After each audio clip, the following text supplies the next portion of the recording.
ఈరోజు విన్నారు, కూటమి అయిపోయింది, ఇంటికి వెళ్తారు, ఒక ముద్ద తిని సెల్ ఫోన్ తీసుకుంటారు. ఈరోజు ఇప్పటిదాకా ఛాలెంజ్గా నీకు వచ్చిన ఈ మాటలన్నీ అడ్రస్ లేకుండా ఊడ్చుకొని పోతాయి. జరిగేది అదే.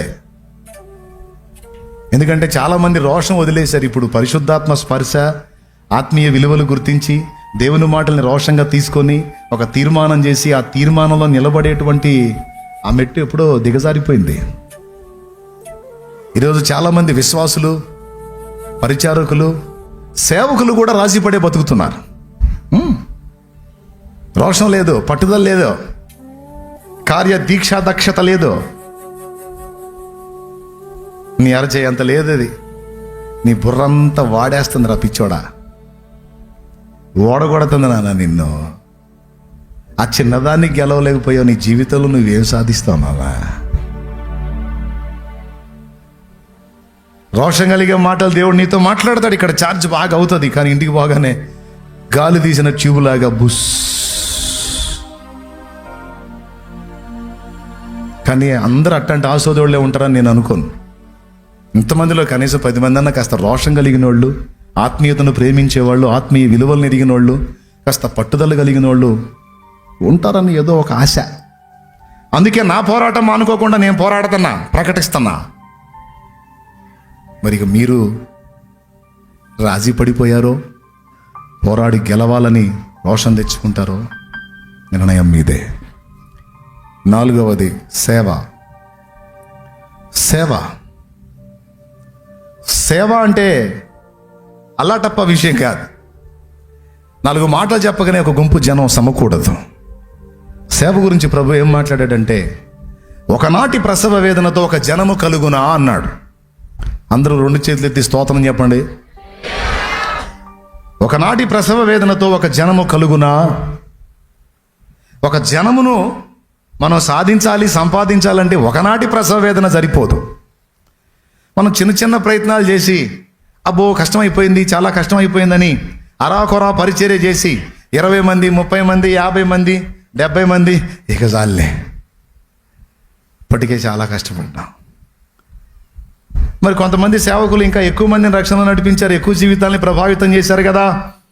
మరి వాళ్ళ పరిస్థితి ఏంది అంటే, వాళ్ళని దేవుడు అట్ట ఏర్పరచుకున్నాడు. వాళ్ళు పిలుపు వేరు బ్రదర్. వాళ్ళని అట్లా ఏర్పరచుకున్నాడు, నన్ను ఇట్ట ఏర్పరచుకున్నాడు. దేనికి? ఈ సోమవారానికి నన్ను ఏర్పరచుకున్నాడు, వాళ్ళనేమో అట్లా ఏర్పరచుకున్నాడని ఏర్పాట్ల పేరు చెప్పి తప్పించుకు తిరుగుతావా? నిజంగా గుండెలో ఆరాటం ఉంటే, దేవుని ఎదుట పోరాటం ఉంటే, అవతలాళ్ళు కనీసం 100 మందిని ప్రభావితం చేస్తే కనీసం 50 మందినైనా ప్రభావితం చేసే స్థాయికి నేను తీసుకెళ్తాడు ఆయన.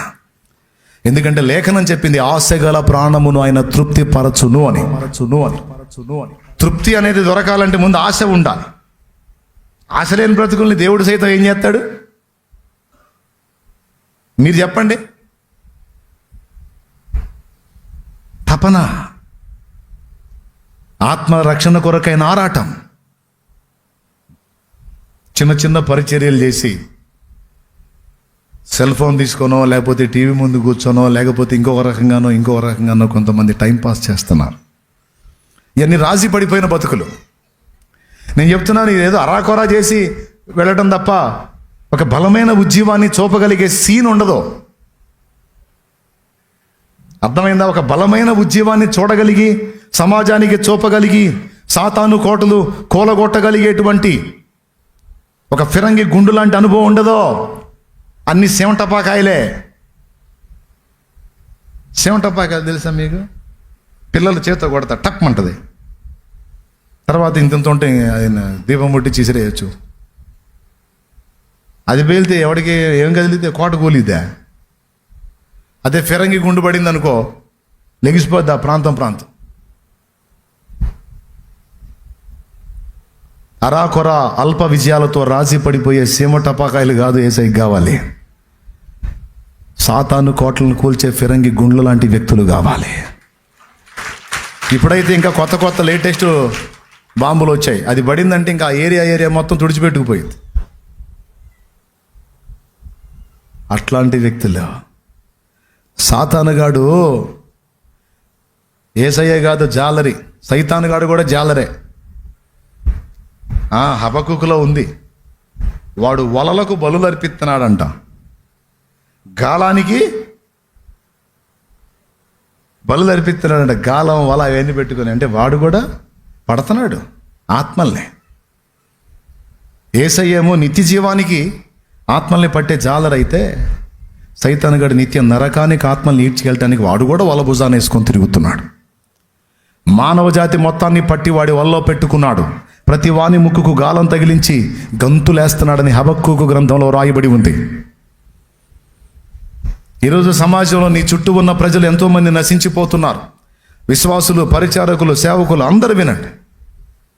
ఒక పక్క సమాజం సర్వనాశనం అవుతుంటే, నా మట్టుకు నేను రక్షింపబడ్డాను, నా ఇల్లు రక్షించబడింది అని కొంతమంది విశ్వాసులు, నా మట్టుకు నేను రక్షించబడ్డాను, ఏదో 10 మందిని రక్షించాను, సేవ చేస్తున్నానని అల్పతృప్తితో కొంతమంది సేవకులు రాజీ పడిపోయి బ్రతుకుతున్న పరిస్థితులు ఈరోజు కనబడుతున్నాయి. నేను అంటున్నాను, ఒక చెట్టును చూడండి, చెట్టు నాటితే అది ఒక నెలకల్లా ఫస్ట్ ఆకులు రాలిపోయినట్టుగా ఉంటుంది, తర్వాత ఆకులు చిగుళ్ళు స్టార్ట్ అవుతాయి. 2వ నెలకి కొమ్మలు ప్రారంభమవుతాయి, 3వ నెలకి అనగొమ్మలు వేస్తూ ఉంటుంది. సంవత్సరం తిరిగేసరికి కొమ్మలు అనగొమ్మలు వేసి ఒక చిన్న మొక్కలా స్టార్ట్ అయింది, ఒక చెట్టులాగా మారిపోతూ ఉంటుంది. 2వ సంవత్సరానికి ఇంకా విస్తరించింది, 3వ సంవత్సరానికి ఇంకా విస్తరించింది, 4వ సంవత్సరానికి నువ్వు నీతో పాటు ఒక 20-30 మంది దాని చుట్టూ చక్కగా కూర్చొని భోజనం చేయడం తగినంత నీడనిచ్చే పెద్ద చెట్టు అవుతుంది. ఒక చిన్న పరిచర్య ప్రారంభమైనప్పుడు ఆత్మీయ నాయకుల్లో ఆ దాహం అనేది ఉండాలి. ఒక సమాజంలో ఒక చిన్న పరిచర్య ప్రారంభమైంది అంటే ఆ సంఘములో ఉన్న విశ్వాసులు, సేవకుడు ఇద్దరు నడుంగట్టాలి. ఈ సమాజం నశించిపోయే పరిస్థితిలో ఉంది. మా యాత్ర ముగించే లోపు ఈ సమాజంలో కొన్ని జీవితాలైనా క్రీస్తు కొరకు సంపాదించాలి, నరకము నుండి కాపాడాలి, నశించిపోతున్న బ్రతుకుల్ని బాగు చేయాలి, వ్యసనాల్లో బందీలైన వారిని విడిపించాలి, కూలిపోతున్న కుటుంబాలని కట్టాలి.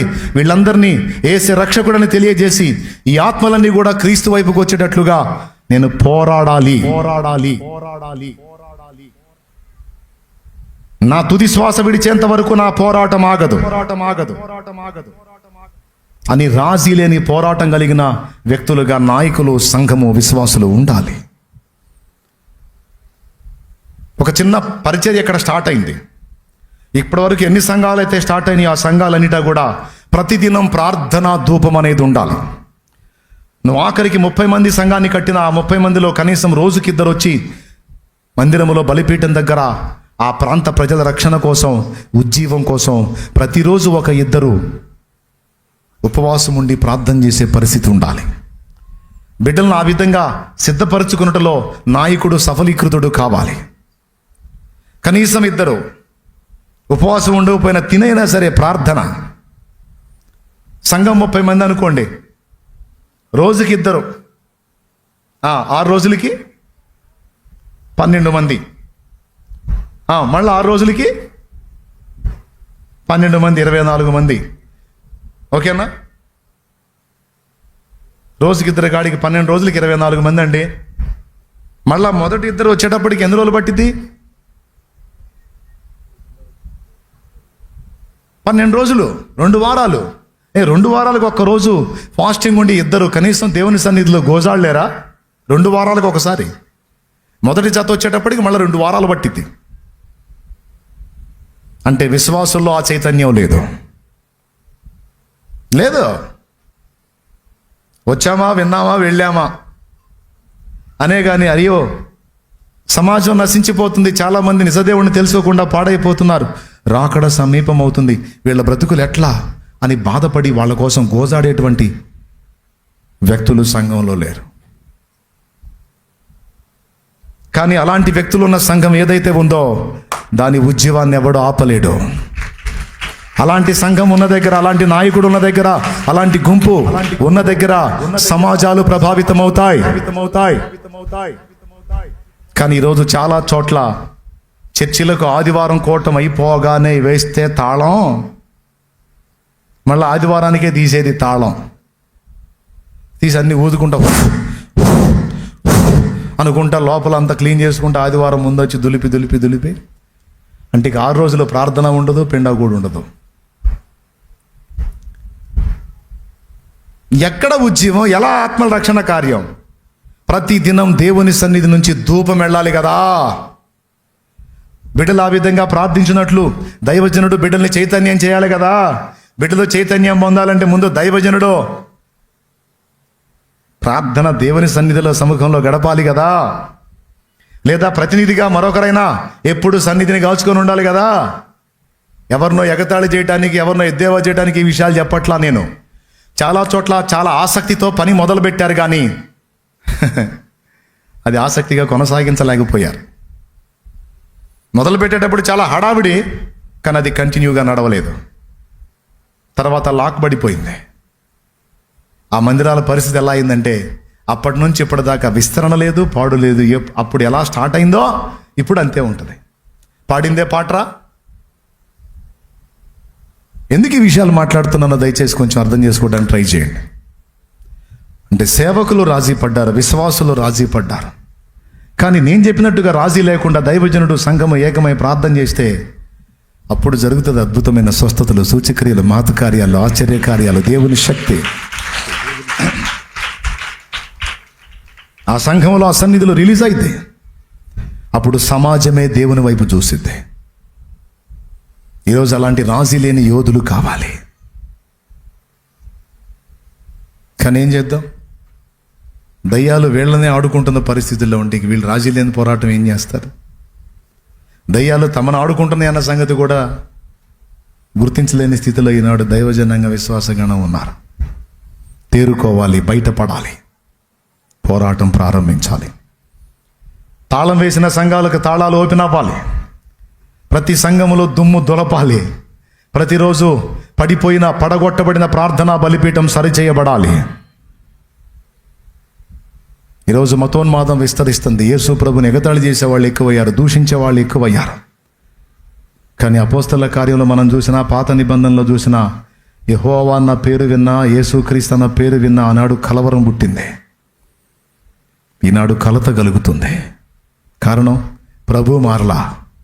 ఆ రోషం కలిగిన భక్తులు లేరు. భక్తి మారింది, భక్తులు మారారు. ఇప్పుడంత రాజీ పడే క్రైస్తవ్యం బయలుదేరింది. ఏమమ్మా, ఎంతమంది సీరియస్గా తీసుకుంటున్నారు ఈ విషయాలు?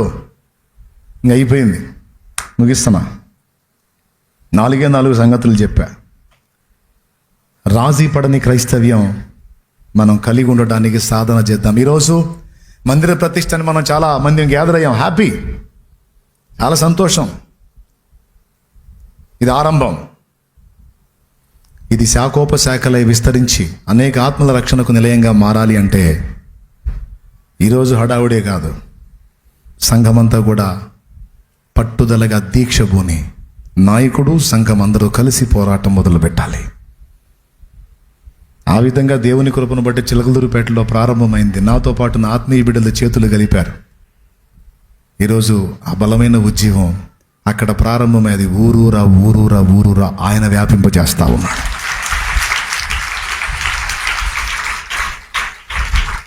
ఏదో కొంచెం జరిగిందిలే అని ఇంకా ఆగలా నేను. నాకు ఇప్పటికీ తపన తగ్గలా. ఏం తగ్గలా? తపన తగ్గలా, తగ్గదు కూడా. తగ్గని ఏడు యేసయ్యా, ఇంకా చేయాలి. రాజీ పడిపోయి ఏదో కాస్త నడుస్తుంది అని ఏగలు తోలుకుంటూ కూర్చోవడం నాకు ఇష్టం లేదు. ఆనాడు కూడా బలిపీఠం దగ్గర పడి ఆ పాకలోనే అక్కడే తినేవాడిని, అక్కడే నిద్రపోయేవాడిని, అక్కడే వాక్యం చదువుకునేవాడిని, వచ్చిన బిడ్డలకు ప్రార్థన చేసేవాడిని. ఆ బలిపీఠం దగ్గరే కన్నీళ్లు గాచి గోజాడా. చల్లగా ఏసీ గదిలో కూర్చొని చల్లగా బయటకు వచ్చి ఆదివారం ప్రభునందు ప్రియులారా, మనం అలా పడవాలి, మనం ఎలా పడవాలి, మనం పోటు పడవాలి, మనం ఎరగదీయాలని ఈ డైలాగులు చల్లగా ఏసీ గదిలో నుంచి వచ్చి చెప్పేది కాదు. ఓయ్, వింటున్నారా? స్తోత్రం చెప్పండి. దేవుని బలిపీఠం దగ్గర అగ్ని సెగలో కాలిన అనుభవం. తాటాకులు పాకే, తర్వాత చిన్న రేకుల షెడ్డే, కానీ అక్కడే గడిచింది. అక్కడే, మందిరం వదల్లా. కాబట్టి దైవజనాంగం మొత్తానికి చెప్తున్నాను, అయ్యా రాజీ పడ్డ క్రైస్తవ్యం వద్దు నాన్న, రోషం కలిగిన క్రైస్తవ్యం, దేవుని శక్తిని లోకానికి రుచి చూపించే క్రైస్తవ్యం, ఉజ్జీవాన్ని నిజంగా దేవుని దగ్గర నుండి పొందుకొని సమాజాల్ని ఉజ్జీవింపజేసే క్రైస్తవ్యం విశ్వాసుల్లోకి, సేవకుల్లోకి రావాలి. యథారాజా తథా ప్రజ అనే నాయకుని బట్టే సంఘం ఉంటుంది. కాబట్టి ముందు నాయకులు చైతన్యం పొందాలి. ఆలోచించండి. ఆ విధంగా దేవుని కృపను బట్టి ప్రారంభమైన పరిచర్య. ఈరోజు కూడా మందిరం కంటే నాకు ఇష్టమైన చోటు లేదు, కానీ ఇప్పుడు మందిరంలో పోతే బతకనీయట్లేదు. అందుకని ఎటో కట్టు ఇక తిరుగుతా ఏకాంత ప్రార్థనకి ఆ తోటకో మళ్ళీ అట్లా ఎటో కట్టు పక్కకి వెళ్ళి అట్లా దేవుడితో గడుపుతున్నా. కానీ ప్రారంభ స్థితిలో మందిరంలోనే తిండి, మందిరంలోనే నిద్ర, మందిరంలోనే పడక, అంతా అక్కడే. ఒక చాపేసుకునేవాడిని, మోకాళ్ళుని చేయగలిగినంతసేపు ప్రార్థన చేసేవాడిని. ఏసీ గదులు లేవు, విలాసాలు లేవు, కమ్మని ఫుడ్డు లేదు.